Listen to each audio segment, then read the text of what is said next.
আপনি কি একটি ইন্ডাস্ট্রিতে চাকরি করেন? আপনার কি প্রতিনিয়ত যে কোনো ধরনের ইনভার্টার ইনস্টলেশন করতে হয়? আপনি কি কখনো ইনভার্টার ইনস্টলেশন করতে গিয়ে বিপদে পড়েছেন? তাহলে আজকের ভিডিওটি আপনার জন্য। আজকের ভিডিওটি যদি আপনি শুরু থেকে শেষ পর্যন্ত দেখেন, আমি আশা করি ইনশাআল্লাহ আপনি যে কোনো ব্র্যান্ডের ইনভার্টার খুব সহজেই ইনস্টলেশন করতে পারবেন। ছোট্ট একটি ইনভার্টারের মাধ্যমে আপনি বড় বড় মোটরকে খুব সহজভাবে নিয়ন্ত্রণ করতে পারবেন এবং মোটরকে খুব দ্রুত নষ্ট হওয়ার হাত থেকে রক্ষা করতে পারবেন। তো বন্ধুরা, আর কথা না বাড়িয়ে চলুন আজকের ভিডিওটি সম্পূর্ণ দেখে নেওয়া যাক।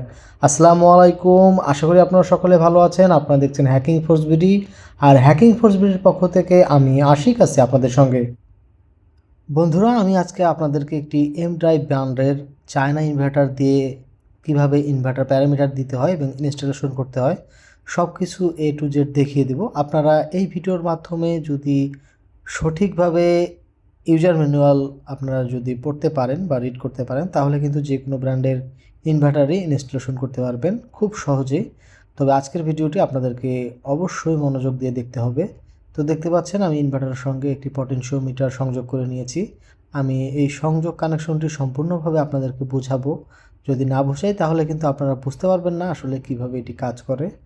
তো একই সঙ্গে আমার দেখতে পাচ্ছেন আরেকটি তার সংযোগ করা আছে। এটি হচ্ছে ফরওয়ার্ড রিভার্সের সুইচিং করার জন্য তার সংযোগ করে রাখছি। তো এর আগে আমি আপনাদেরকে ইনভার্টারের যে স্পেসিফিকেশন সেটা দেখাই। দেখতে পাচ্ছেন এটি একটি input 3 phase inverter 2.2 kilowatt power. Model নাম্বারটা আপনারা দেখতে পাচ্ছেন, ব্র্যান্ড হচ্ছে এম ড্রাইভ। তো এটি একটি চাইনিজ ব্র্যান্ডের ইনভার্টার। তো যে কোনো চাইনিজ ব্র্যান্ডের অথবা এনি আদার্স যে কোনো ব্র্যান্ডেরই ইনভার্টার হোক না কেন, আপনি কিন্তু আজকের ভিডিও দেখার পরে খুব সহজেই ইউজার ম্যানুয়াল পড়ে পড়ে কীভাবে ইউজার ম্যানুয়াল দেখে ইনভার্টার ইনস্টলেশন করতে হয়, কানেকশন করতে হয়, সব কিছু এ টু জেড জানতে পারবেন। তো দেখতে পাচ্ছেন ইনভার্টারটা অনেক কম্প্যাক্ট একটা সাইজ। তো এই কম্প্যাক্ট সাইজ ইনভার্টার নিয়ে কিন্তু আমরা অনেক সমস্যায় পড়ি, কারণ এই কম্প্যাক্ট সাইজ ইনভার্টারগুলোর মধ্যে টার্মিনাল সংখ্যা খুবই কম থাকে এবং একের অধিক টার্মিনালকে তারা কন্ট্রোলিং সিস্টেম হিসেবে ব্যবহার করে। দ্যাটস মিন একটা টার্মিনালকে 2-3টা কন্ট্রোলিং সিস্টেম হিসেবে ব্যবহার করে। এটা কিন্তু যদি আপনি ইউজার ম্যানুয়াল পড়তে না জানেন তাহলে ব্যবহার করতে পারবেন না, এবং এটা সঠিকভাবে কীভাবে নিয়ন্ত্রণ করতে হয় সেটাও আপনি জানবেন না। তো দেখতে পাচ্ছেন আমি কিন্তু পটেনশিওমিটার কানেকশন করে ফেলছি অলরেডি।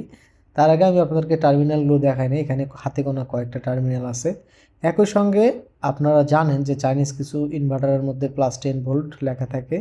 তো এই ইনভার্টারের মধ্যে কিন্তু কোনো +10 ভোল্ট নেই, তবুও কিন্তু আমরা এটাকে পটেনশিওমিটারের মাধ্যমে ব্যবহার করব বা কন্ট্রোল করব। কেন? কারণ আমরা এটাকে অবশ্যই ইউজার ম্যানুয়াল দেখেই কিন্তু নিয়ন্ত্রণ করব। আর ইউজার ম্যানুয়ালের মধ্যে এটা কিন্তু সম্পূর্ণ এ টু জেড দেওয়া আছে, এটা কিভাবে পটেনশিওমিটারের মাধ্যমে নিয়ন্ত্রণ করতে হয় এবং কিভাবে পটেনশিওমিটারের মাধ্যমে এটার স্পিড বাড়ানো বা কমানো সম্ভব হবে। তো এ টু জেড আমি আপনাদেরকে দেখাবো। তো দেখতে পাচ্ছেন অ্যাট ফার্স্ট আমি যে গ্রাউন্ড পটেনশিওমিটারের ক্যাবেলটি আছে এটা কিন্তু গ্রাউন্ডের সঙ্গে সংযোগ করছি। একই সঙ্গে সুইচিংয়ের জন্য একটি হোয়াইট কালার তার সংযোগ করে রাখছি। আর দেখতে পাচ্ছেন যে আমরা যে 10 ভোল্ট দেখতে পাচ্ছেন 1 2 3 এই টার্মিনাল থেকে কিন্তু আমরা সংযোগ করছি।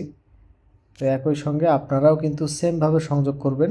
আর আপনারা অবশ্যই যে ইনভার্টারটায় সংযোগ করেন না কেন এটা কিন্তু ইউজার ম্যানুয়াল বের করে এই যে কানেকশন ডায়াগ্রাম দেওয়া আছে সেটা থেকে কিন্তু সংযোগ করবেন।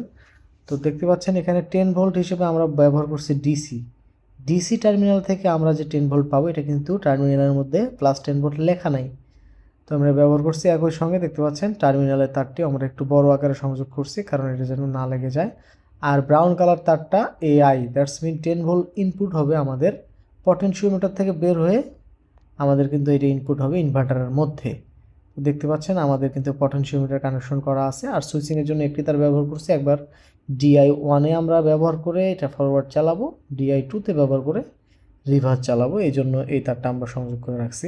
এবার আমরা যদি একটু ড্রয়িংটা দেখি, তো দেখতে পাচ্ছেন এইখানে মিনি টাইপ 3 ফেজ ইনভার্টারের একটা ড্রয়িং বাম পাশে, আর ডান পাশে হচ্ছে যেটা বড় বা কম্প্যাক্ট সাইজের চেয়ে বড় যেটা সেটা। তো দেখতে পাচ্ছেন mini type 3 phase inverter 380 volt, এটা হচ্ছে নমিনাল ওয়ারিং ডায়াগ্রাম।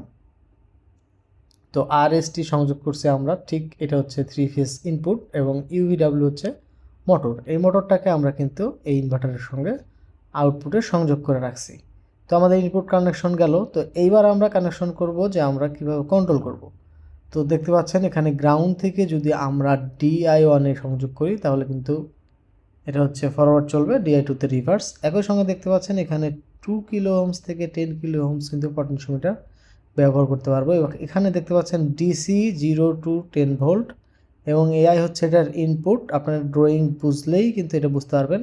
গ্রাউন্ড হচ্ছে এটার পটেনশিওমিটারকে অ্যাক্টিভ করার জন্য গ্রাউন্ড কানেকশন, এবং DC হইতেছে প্লাস 10 ভোল্ট ইনপুট, এবং AI হচ্ছে পটেনশিওমিটার থেকে আউটপুট নিয়ে ইনভার্টারটা পরিচালনা হবে। তো এখানে ইজিভাবে দেয়া আছে, এবং 4 to 20 মিলি অ্যাম্পিয়ার কীভাবে আপনারা কন্ট্রোল করবেন সেটাও কিন্তু দেয়া আছে। তো দেখেন আমরা কিন্তু সেম প্রসেসে, আমি একটু আগে আপনাদেরকে কানেকশন বলেছি। তো দেখতে পাচ্ছেন আমাদের 1 নাম্বার টার্মিনাল হচ্ছে গ্রাউন্ড। তো সবুজ কালার তারটি কিন্তু আমরা গ্রাউন্ডের সঙ্গে সংযোগ করছি। আর ঠিক 3 নাম্বার তারটা হচ্ছে ডিসি, হোয়াইট কালার যেটা ডিসি, এটা হচ্ছে পটেনশিওমিটারে 10 ভোল্ট ইনপুট, এবং মাঝখানে 2 নাম্বার টার্মিনালটা হচ্ছে প্লাস 10 ভোল্ট আউটপুট। আমরা পটেনশিওমিটার আবার বাড়াইলে স্পিড ভোল্টেজটা বাড়বে, ম্যাক্সিমাম 10 ভোল্টে যাবে, কমাইলে আমরা এটা 0 ভোল্টে নিয়ে আসতে পারবো। তো এই হচ্ছে আমাদের খুব সুন্দর এবং সূক্ষ্ম কানেকশন, আপনারা আশা করি বুঝতে পারছেন। তো এবার আমরা পাওয়ারটা অন করে দেখি যে ইনভার্টারটা অ্যাক্টিভ হয় কিনা। তো দেখতে পাচ্ছেন খুব সুন্দরভাবে পাওয়ার চলে আসছে। তো পাওয়ার চলে আসার পরে আমাদেরকে ইনভার্টার চালাইলে হবে না, এটা চালানোর জন্য আমাদের পটেনশিওমিটার বা যে টার্মিনাল মোড আছে প্যারামিটারগুলো দিতে হবে। তো দেখতে পাচ্ছেন F000 এটা হচ্ছে প্যারামিটার। এটা হচ্ছে আপনারা টার্মিনাল মোডে চালাবেন নাকি কিপ্যাড মোডে চালাবেন, এই কিপ্যাডের মাধ্যমে চালানো যাবে সেই প্যারামিটারটা এখানে উল্লেখ করা আছে। আপনি আসলে কোন মোডে চালাতে চাচ্ছেন। আমরা এই যে তার যে ইউজ করছি এটা টার্মিনাল কন্ট্রোল। টার্মিনাল কন্ট্রোল করতে গেলে আমাদেরকে F000-তে অন সিলেক্ট করতে হবে। তো সেজন্য আমরা PRGM এই বাটনে চাপ দিয়ে F0-তে প্রবেশ করব, এবং ইন্টারে চাপ দিয়ে F001 থাকলে আমরা এটা 0 করে F000-তে এন্টার করব। তো দেখতে পাচ্ছেন আগে থেকে অন করা আছে, তো আমাদের প্রয়োজন অন করা। তো এটা যদি অন্য কিছু সিলেক্ট করা থাকে যেমন 1 2 3 0, আমরা কিন্তু অন করে ইন্টারে প্রেস করলে এটা কিন্তু প্যারামিটার সেভ হয়ে যাবে। তো এটা হচ্ছে আমরা কিভাবে কমান্ড করব সেটা। আর এখন আমরা যেটা প্যারামিটার দেব এটা হচ্ছে ফ্রিকোয়েন্সি সোর্স। এটা হচ্ছে দেখতে পাচ্ছেন আমাদের এক্সটার্নাল পটেনশিওমিটার। তো এক্সটার্নাল পটেনশিওমিটার সিলেক্ট করার জন্য AI2 আমরা সিলেক্ট করব। এটা হচ্ছে 2-তে, আর 1 হইতেছে আমাদের যে কিপ্যাডে যে পটেনশিওমিটার আছে প্যানেল পটেনশিওমিটার সেটা। তো আমরা কিন্তু এটাকে F001-এ গিয়ে আমরা কিন্তু 2 সিলেক্ট করে দেব, তাহলে কিন্তু আমাদের যে এক্সটার্নাল পটেনশিওমিটার আমরা ব্যবহার করছি সেটা ব্যবহার করতে পারবো। তো আমরা 2 দিয়ে এন্টার করে দিলাম। তো আমাদের প্রাথমিক প্যারামিটার কিন্তু দেয়া শেষ। এখন আমাদের অবশ্যই এই ইনভার্টারটাকে ভালোভাবে পরিচালনা করার জন্য এবং মোটরকে প্রোটেক্ট করার জন্য মোটর প্যারামিটার দিতে হবে। মোটর প্যারামিটার যদি আপনারা সঠিকভাবে দিতে না পারেন তাহলে আপনার মোটরের সাইজ যদি ইনভার্টার চেয়ে কম বেশি হয়, এবং আপনারা যদি সঠিকভাবে RPM ভোল্টেজ সিলেক্ট করতে না পারেন তাহলে কিন্তু আপনার মোটরটি এই ইনভার্টার দিয়ে চালিয়ে লাভ নাই, কারণ মোটরকে কন্ট্রোল করতে পারবে না। মোটর আউট অফ রেঞ্জে এম্পিয়ার নেওয়ার পরেও ট্রিপ করবে না, মোটর পুড়ে যাবে ওভারলোডে যাওয়ার পর।